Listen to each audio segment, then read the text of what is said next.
Glória a Deus. Bom dia mesmo. Bom dia, querido Espírito Santo. E é bom, queridos, mais uma vez poder dizer, eu deitei, dormi, acordei, porque o Senhor me sustentou. Hoje, queridos, nós estamos na meditação, 1 Samuel, no capítulo 26, quando nós vamos ver que, mais uma vez, Davi, ele poupa a vida de Saul. Primeira vez foi quando eles estavam numa caverna. Saul estava numa caverna descansando. Davi foi até lá, cortou uma ponta do seu vestido, uma ponta ali do seu manto. Seus soldados até disseram, por que você não mata ele? E foi quando Davi, então, nos ensinou o seguinte, olha, ai de mim levantar contra um ungido de Deus. Ou seja, embora Saul tivesse em pecado, o Davi ele entendia que o Saul havia sido ungido por Deus e quem tinha que tocar era o Senhor Deus. E no dia seguinte, Davi ele estava na caverna, do outro lado da caverna, e ele gritou para Saul, aqui Saul, ó, eu não te matei porque eu não quis. Pois bem, então Davi poupou a vida de Saul. E no capítulo 26, nós vamos ver quando mais uma vez, o Davi, ele poupa a vida de Saul. Nos diz assim a palavra.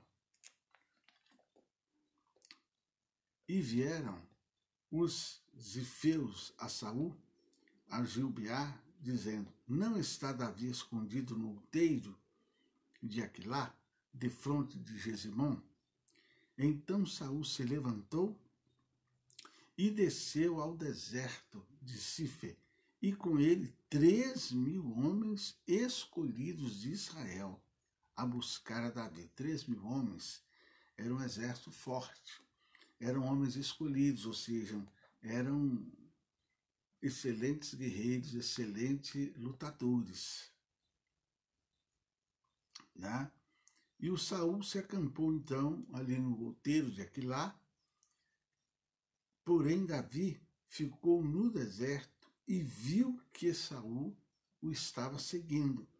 Davi enviou espias sobre aonde o Saul se encontrava, e Davi se levantou, foi ao lugar onde Saul se tinha acampado, viu Davi aonde ele estava deitado, Abner, que era o capitão do exército, aquele que tinha que cuidar da vida do Saul, certo? Estava deitado dentro do lugar dos carros e os soldados estavam ali ao redor dele. Dirigindo-se Davi a Aimeleque, o Eteu, e a Abisai, quem descerá comigo a Saul? Ele respondeu, e quem é que vai descer? Quem é que vai comigo lá? E o Abisai disse, eu descerei contigo. Foram, pois, Davi a Abisai de noite ao povo, eis que Saul estava deitado, dormindo dentro do lugar dos carros, e a sua lança estava fincada na terra, à sua cabeceira, e Abner e o povo deitavam-se ao redor dele. Então disse Abisai a Davi, Deus te entregou hoje nas mãos do inimigo, deixa-me, pois, agora matar. E disse Davi a Abisai, nenhum dano lhe faças, porque quem estendeu a sua mão contra o ungido do Senhor e ficou inocente, olha interessante aí, ó. O Abisai queria matar o Saul. Mas Davi disse para ele, Abisai, quem é que estendeu a mão contra o ungido do Senhor e ficou inocente, ou seja, e ficou impuro? Então, mais uma vez, como você trata as autoridades? Principalmente as autoridades constituídas por Deus, principalmente os sacerdotes. Quantas pessoas, querido, às vezes têm sido azaradas, quantas pessoas às vezes têm tido certos problemas na vida, a vida amarrada, trancada, devido a certas posturas que um dia tomou em relação a seus líderes espirituais, principalmente. Disse Davi, vive o Senhor, que o Senhor o ferirá, ou o seu dia chegará em que morra, ou descerá para a batalha e perecerá. E no versículo 11, Davi ele diz: o Senhor me guarde, de que eu estenda a mão contra o ungido do Senhor. Agora, porém, toma a lança que está à sua cabeceira e a bilha de água e vamos-nos. O que ele faz? Olha, pega aí a bilha d'água, pega a lança. Então, Davi, ele pega a lança, ele toma ali a botija d'água, né, o pote de água, que estava na cabeceira de Saul. Foram, ninguém os viu, e Davi, passando ao outro lado, pôs-se ao cume do monte ao longe, de maneira que entre eles havia grande distância. E Davi bradou ao povo e a Abner, filho de Ner: não responderá Abner. Respondeu: quem és tu, que bradas ao rei? Então, ali mais uma vez, Davi ele poupa a vida de Saul, e de longe ele apresenta. Primeira vez ele pegou um pedaço da roupa de Saul, né? Ó, tá aqui. E a segunda vez ele, ó, tá aqui a sua lança, tá aqui seu pote de água. Eu não te matei porque eu não quis. Então, irmão, nós vemos aqui no versículo 9 e 10, Davi dizendo: nenhum dano lhe faça. Davi sabia que Saul prestaria contas diretamente a Deus pelos seus maus desígnios, por isso ele não cometia dano contra ele. Saiba disso, queridos. Aquela pessoa que se levanta contra você, entenda isso no seu coração, ela prestará conta a Deus. Mesmo que seja um sacerdote, mesmo que seja um pastor, mesmo que seja um líder espiritual que tem segundo a Bíblia, uma autoridade sobre a sua vida. A Bíblia diz que esta pessoa vai prestar conta a Deus. Então, se um líder espiritual não lhe tratou bem, se um pastor não lhe tratou bem, errou em relação a você, saiba que ele responderá diretamente a Deus. Mas não queira com a sua mão fazer justiça, não. Como acontece por aí em muitas igrejas. Às vezes pessoas ali não gostam do sacerdote, não concorda, quer fazer justiça com as suas mãos. A Bíblia diz que estas pessoas, elas não ficarão impunes, elas não serão dadas diante de Deus como inocentes. Deus conhece o desígnio da mente delas. Deus conhece o desígnio do coração delas. E a palavra diz que elas não ficarão inocentes, então vale a pena a gente aprender ali com o Davi essa postura, né? Então, permita que alguém, o soldado, fizesse. Então, queridos, ao sofrermos qualquer tipo de injustiça, perseguição, queridos, ou calúnia, jamais devemos pensar em nos vingar, né? E tampouco nos permitir ficar amargurados. A gente deve tirar até mesmo a amargura do nosso coração. Ao contrário, devemos crer que no momento certo Deus julgará a nossa causa e agirá em nosso favor. Então, se for injuriado, lógico, eu estou dando aqui a postura em relação a pastor, a líder espiritual, mas às vezes no seu trabalho, às vezes na sua casa mesmo, no momento certo, Deus, ele agirá. Amém, amados? Louvado seja o nome do Senhor Jesus. No capítulo 27, nós vemos que Davi, mais uma vez, ele vai ter com o rei de Gate. Então, nós vemos aí o versículo 8 a 12, nos diz assim: e subia Davi com seus homens e davam sobre os jerusitas e os gerzitas e os amalequitas, porque antigamente foram estes os moradores da terra que se estende na direção de Sur. E Davi feria aquela terra e não dava vida nem a homem nem a mulher, e tomava ovelhas, vacas, jumentos, camelos, vestes, voltava e vinha a Aquis, e dizendo a Aquis: onde atacastes hoje? Davi dizia: sobre o sul de Judá, sobre o sul dos Jeramelitas, sobre o sul dos queneus. E Davi não deixava com vida nem a homem, nem a mulher, para trazê-los a Gate, para que, porventura, não nos denunciem, dizendo: assim Davi o fazia, e este era seu costume, por todos os dias que habitou na terra dos filisteus. E Aquis confiava em Deus, dizendo: fez-se ele, por certo, aborrecível para com seu povo Israel, por isso me será por servo para sempre. Queridos, nós vemos aqui esse texto falando que Davi já estava cansado. Aqui, queridos, ele estava na terra dos filisteus. Então ele estava guerreando os filisteus. Você vê o que me chama a atenção. O rei Saul, ele foi o grande herói, ele foi o grande matador de filisteus. Só que aqui agora, o rei Saul, ao invés de ele estar preocupado em destruir os filisteus, ao invés de ele atacar os filisteus, porque foi para isso que Deus o constituiu rei, foi para isso que Deus permitiu que Saul se tornasse rei, para dar vitória ao povo de Deus, conduzir o povo de Deus em triunfo. O que o rei Saul estava fazendo? Ao invés de ele atacar os filisteus, ele estava preocupado em atacar Davi, em destruir Davi. Enquanto isso, Davi estava ali na guerra.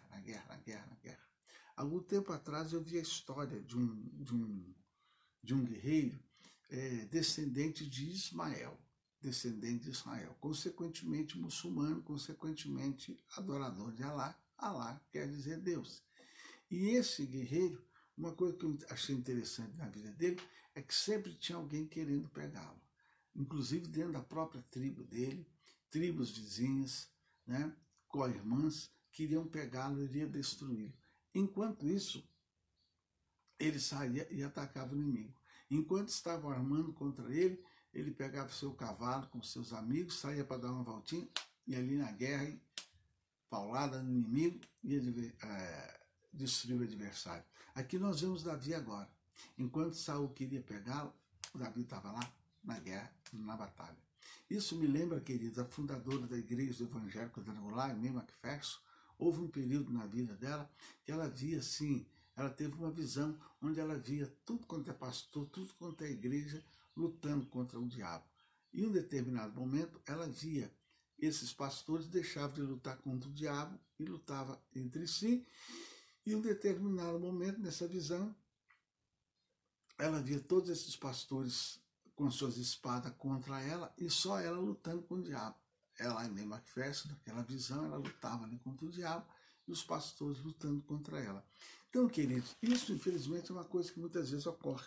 O apóstolo Paulo fala que a nossa luta não é contra a carne nem contra o sangue, é principado, potestade, dominadores e força do mal. Quantas vezes, querido, isso tem acontecido no arraial de Deus hoje? Quantas vezes isso tem acontecido na igreja cristã hoje?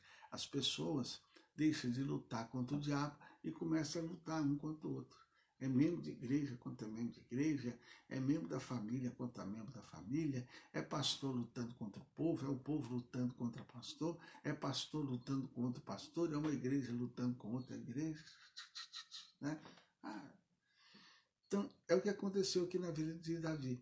Enquanto Saul queria matá-lo, o Davi estava lá, só guerreando e dando vitória ao povo de Israel. Então, cuidado, abra teu olho.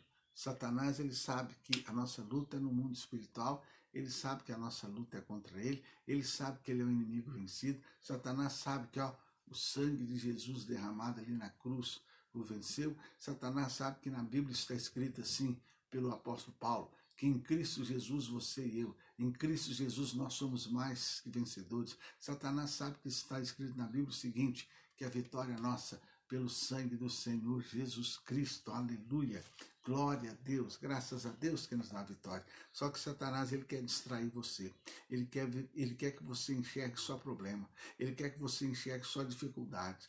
tá ok? Ele quer que você murmure, ele quer que você tenha um coração amargurado, ele quer que você tenha um coração covarde, um coração mau, um coração maligno. Ele quer que qualquer coisinha que aconteça assim no arraial de Deus, você fica só ali, emburrado, chateado, brigando com seu irmão, às vezes brigando com seu pastor, e o pastor brigando com o povo, enquanto isso ele está aí, ó, só matando, só matando, só matando, só matando. Né? É como aqui no Brasil, enquanto o pessoal está preocupado só com coronavírus, etc., os chineses só estão comprando no Brasil, né? Já compraram um bocado de empresas em São Paulo. Enquanto o pessoal está aí, tá, né?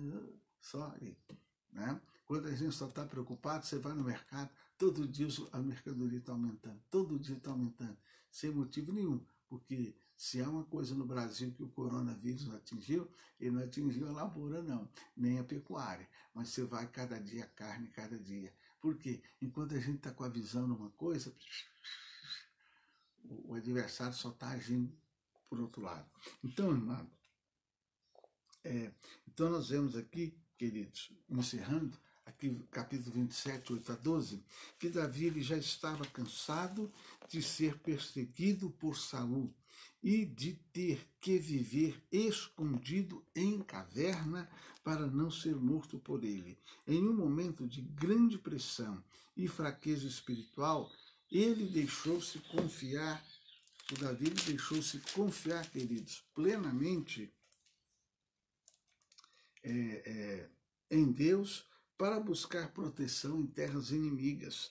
Para demonstrar lealdade a Aquis, rei dos filisteus, ele cometeu atos cruéis. Isso mostra que quando deixamos de olhar para o Altíssimo, nos enfraquecemos na fé e nos enchemos de dúvida. Por quê? Porque o Davi ele guerreava. Estava certo, ele tinha que guerrear. Só que você vê aqui que ele matava até criança. Não estava perdoando ninguém. Por quê? Porque aqui agora ele estava querendo agradar o rei Aquis. Aqui agora ele estava buscando proteção de um homem. Por quê? Porque ele estava cansado. É como muitas vezes as pessoas cansam de esperar em Deus, e é onde ela começa a buscar outros recursos humanos. Ela cansa de esperar em Deus. Aí ela, eu vou pedir um dinheiro agiota. Cansei de esperar em Deus, o banco não vai me arrumar, ninguém. E aí ela começa a ficar na mão do agiota. Isso é um exemplo que eu estou dando. Ela fica na mão do agiota, e você sabe que agiota, quando ele mata quando não paga ele. Você sabe disso. São juros abusivos, e se ele tiver que matar, ele mata. Aí é que está o problema. Né? É como pessoas que muitas vezes estão tão angustiadas, tão cansadas, ela procura as drogas. Aí ela coloca a mão dela, ela coloca a vida dela na mão do traficante, que é outro também. Se a pessoa compra droga e não paga, ele mata. Né? Então, amados, nós vamos ver que o Davi aqui ele foi buscar proteção até com um rei inimigo, né? Que era rei dos filisteus. Quando nós deixamos confiar em Deus, nós acabamos tendo uma queda na nossa fé, certo, amados? Quando a fé e a confiança dão lugar ao sentimento, as escolhas serão sempre erradas e as consequências inevitáveis. Então vamos orar? Glória a Deus, querido Deus e Pai, autor e consumador de nossa fé, graças te dou por este dia que o Senhor fez, graças te dou por essa orientação que o Senhor nos dá, por essa palavra que o Senhor nos dá, por essa mensagem que o Senhor nos dá. Pai, nós encontramos aqui, querido Deus, autor de nossa fé, que mais uma vez o Davi, ele poupa a vida do servo de Deus, ele poupa a vida de um homem de Deus, ele age com sabedoria, ele age com prudência. Ele teve mais uma vez a oportunidade de matar o Saul, mas ele não fez isso e não permitiu que os seus soldados viessem, porque ele sabia que, com falhas ou não, ele era o homem ungido de Deus. Senhor, mas depois nós encontramos também um Davi cansado de tanto guerrear, um Davi cansado de viver no deserto. E para poder viver numa cidade, ele se aproxima do inimigo, do Aquis, que eram filisteus, e faz certas matanças até de criança, para conquistar e para agradar esse rei. Senhor, nós vemos aí que quando deixamos de confiar em Ti, a gente acaba tendo atitudes erradas, atitudes que vai machucar pessoas, atitudes que vai machucar nossa família, atitudes que vai machucar o nosso próximo. Que o querido Espírito Santo, que o Senhor nos guarde. Guarde este homem que está cansado. Guarde esta mulher que está cansada. Oh, meu Deus, talvez essa mãe está lutando sozinha na criação dos filhos. Talvez essa mãe está lutando sozinha para resolver determinados problemas dentro da família. Desperta este homem, desperta o esposo da tua serva, para que ele entenda que, biblicamente, ele tem um cajado na mão, ele tem uma vara na mão, e que ele possa usar com sabedoria na instrução da sua casa, na instrução da sua família. Meu Deus, quantas mulheres estão cansadas. Por outro lado, meu Deus, quantos homens também estão cansados. Quantos homens estão cansados de ver que a sua família não está lhe ouvindo, de ver que a sua família não está lhe obedecendo. Meu Deus, quantos homens estão cansados. Senhor, e nesse cansaço, quantas pessoas acabam fazendo coisas erradas, quantas mulheres acabam fazendo a sua mala e saindo de casa, e quantos homens também acabam saindo de casa, deixando a sua família, ferindo consequentemente a esposa, ferindo consequentemente os filhos. Quantos lares hoje têm sido desfeitos, porque o homem cansa, a mulher cansa, há filhos também que muitas vezes cansa de sua família e acaba saindo de casa mais cedo, acaba casando antes da hora para ficar livre do jugo da mãe, do pai, e acaba caindo no jugo do esposo. Oh, Senhor, usa de graça, usa de compaixão, usa de misericórdia, usa de benevolência. Esta mulher que está enfrentando luta, esse homem que está enfrentando luta. Pai, para encerrar esta oração, o Davi, ele estava lutando, enquanto Saul se lançava contra ele, o Davi permaneceu com a visão de lutar, de guerrear, de enfrentar o adversário. Senhor da glória, eu quero encerrar esse momento orando para que o Senhor fortaleça essa mulher, fortaleça esse homem, que ele nunca esqueça que a luta dele não é contra a carne nem contra a sangue, mas é contra principados, potestades, dominadores que atuam nos lugares celestiais, em nome de Jesus. E que o amor de Deus Pai, a graça do Senhor Jesus Cristo, a comunhão gloriosa do Espírito de Deus, seja amados com todos vós, hoje e sempre. Amém e amém. Um beijo no teu coração.